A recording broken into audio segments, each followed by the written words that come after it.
You're not looking at this wrong. These two planets are actually crashing into each other, so you have to be very careful. You can't fly between them. It's very buggy.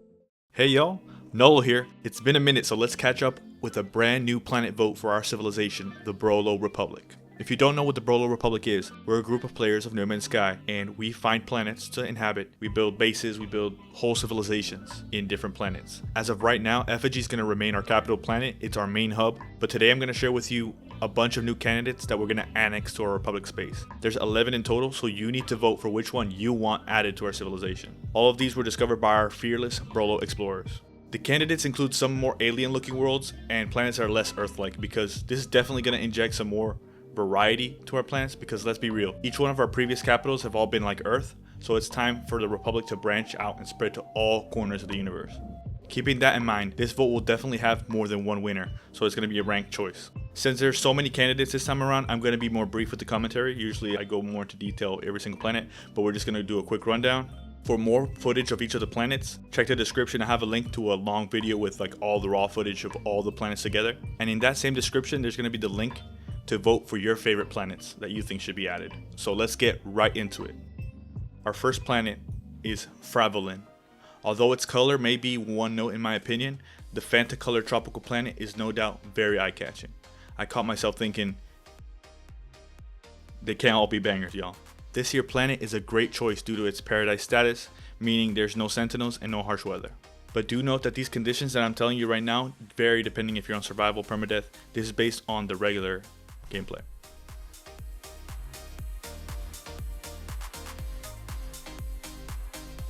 Our second candidate is called Harmony. This planet is just whimsical. It's kind of hard to hate. You have floating islands, exotic butterflies, these weird looking like dragonflies. The constant rain is actually relaxing, when it's not storming at least. To its detriment though, the sentinels are super active, so they're always making sure you're not messing with this wildlife refuge. They aren't hostile, but you should definitely avoid deforesting this place. Our third candidate is called Liaka. At first, I read this name wrong. I thought it was Liaka. You know, the first dog they sent to space. The Soviets burned it up in the atmosphere. Like a boss. But nah, it's Liaka. I definitely think this has more depth in the orange compared to Fravolin, because Fravolin was very one note.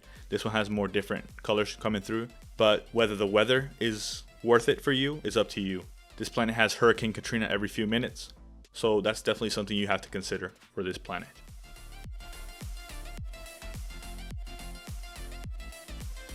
Planet number 4 is Paradisio. This is one of the new lush biome planets that we have. Way more jungle undergrowth.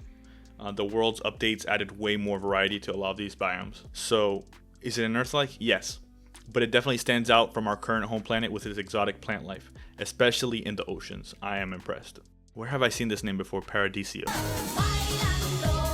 Oh, that's it. The active sentinels is definitely something to keep in mind if you're going to decide that this is the planet for you, because they're always going to be on your ass. Like if you're breaking a tree or something, they're going to get aggressive. So keep that in mind. This also has storms, but not as many as Liaka and not as extreme. So that's also a thing.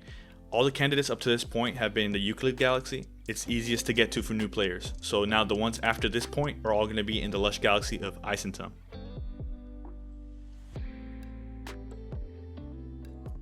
Planet number 5 is Aetolia. I debated whether or not to include this candidate at first glance because it's kind of like another Earth-like planet. I know, we have plenty of them here. We've had plenty of them in the past. Upon further exploration, I found that this place is beautiful. Like the landscapes, the biome in general. There's mesas, plateaus, mountains on every horizon. And the oceans are brimful of those glowing plankton straight out of the life of Pi. Do not sleep on this candidate. There's already a handful of settlers here. And I'll show you right now. There's a bunch of bases already built, no storms, and low sentinels as well. So, cool.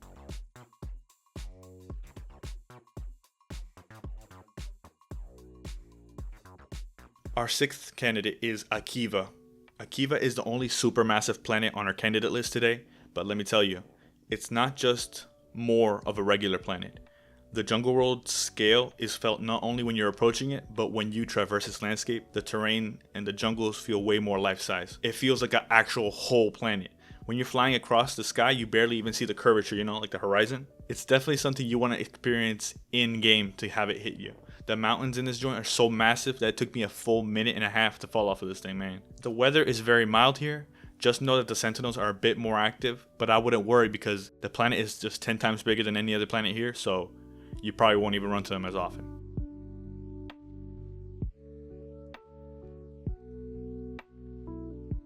Candidate number 7 is Akimizu. Another Earth-like for your consideration, but hear me out. It has a big ring planet in the sky if you're someone that likes views. Akimizu's forests also have a deep royal purple to their trees, and even some purple dinosaur things, man.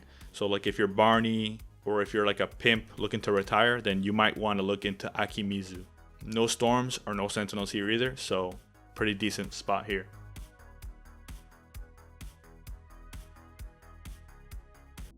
Planet number 8 is Atmora III. Atmora III is a result of the new variations I talked about earlier, the new biomes added in the worlds updates, specifically this one to the frozen planets. I never usually stick around frozen worlds just because they're so samey. This one here has a very chill atmosphere, pardon the pun. Even the lighting feels different, like in a good way. The skies have a muted warm hue, and it kind of balances out the cold, icy ground very well. Atmora 3 is littered with thousands of small islands, so if you don't want any neighbors, just pick one of them, and you'll have a whole island or multiple islands to yourself. Do note that the Sentinels here are more watchful, but they are not aggressive. None of the ones in this list are aggressive in normal mode. Now number 9, Issolo. Issolo, despite not being a giant planet like Akiva, has some of the tallest, steepest mountains in any of these candidates. What's that? You're afraid of heights? Don't worry, man. There's plenty of flatland areas as well and islands all across this planet. Although the main selling point of this planet is those peaks and valleys. This planet reminds me a little bit of Sakolo, one of our old capitals, but like during an ice age, I guess. 3 things to note. There are active sentinels. There's occasional snowstorms. And you also have to be careful when you portal here because the portal is glitched into a mountain, so be careful. Number 10 is Jungmolo. This might be the most interesting of all the planets on this list. It may seem like another Paradise Earth-like until you see that these 2 planets are actually crashing into each other, so you have to be very careful. You can't fly between them, and you can even jetpack between them, but it's very buggy, so you have to be very careful. I would back up my save if I were you, if you were trying to visit here, because although these collisions are ultra rare, they're also known to be super, super buggy. You got your warning. If you vote for this planet, it is beautiful, but you gotta know it's very risky, especially if you're gonna be building bridges between the planets. I don't know if that's possible, but it is very risky because already these planets that we have hundreds of people building on are kind of buggy, kind of slow. So imagine when these 2 planets are colliding. We gotta be careful, y'all. If we vote for this, it is a risk.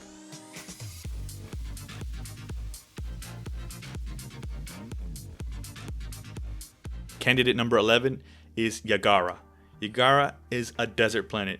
It's dry as hell. There's earless wolves. There's manta ray sharks in the oceans.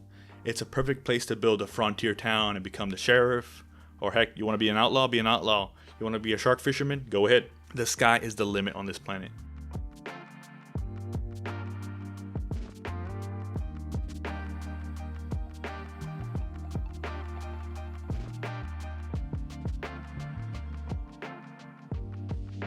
Make sure to use the link down below. The Google form is in the description. It will help you vote for your favorite planet. You'll submit your ranked choice. You choose which is your first choice, your second choice, and your third choice. And may the best planets win. Nolo out. Thank you so much for being patient with me. See y'all next time.